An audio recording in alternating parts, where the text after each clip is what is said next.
ఇట్లా నేను నరపుత్రుడా, ఎవరి మీద తిరుగుబాటు చేసిన జనులంట? ఎవరి మీద? ఆ సంఖ్యలో నువ్వు కూడా ఉండవచ్చేమో కదా. ఆ సంఖ్యలో నువ్వు కూడా, తిరుగుబాటు చేసే సంఖ్యలో నువ్వు కూడా ఉండవచ్చు కదా. దేవుడు నీతోనే మాట్లాడుతున్నాడు.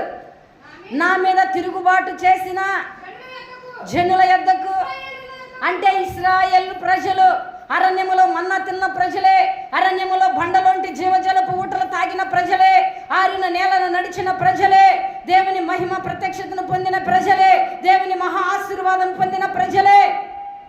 దినానికి వారి జీవితంలో మార్పు వచ్చేసింది, దిగజారటం వచ్చేసింది. శాపమున, పాపములు, ఆలోచనల, తలంపుల వల్ల, క్రియల వల్ల దేవుని బొత్తిగా విడనాడిన ప్రజలై ఉన్నారు. కాబట్టి ఆ ప్రజల దగ్గరికి నిన్ను నేను పంపుచున్నాను.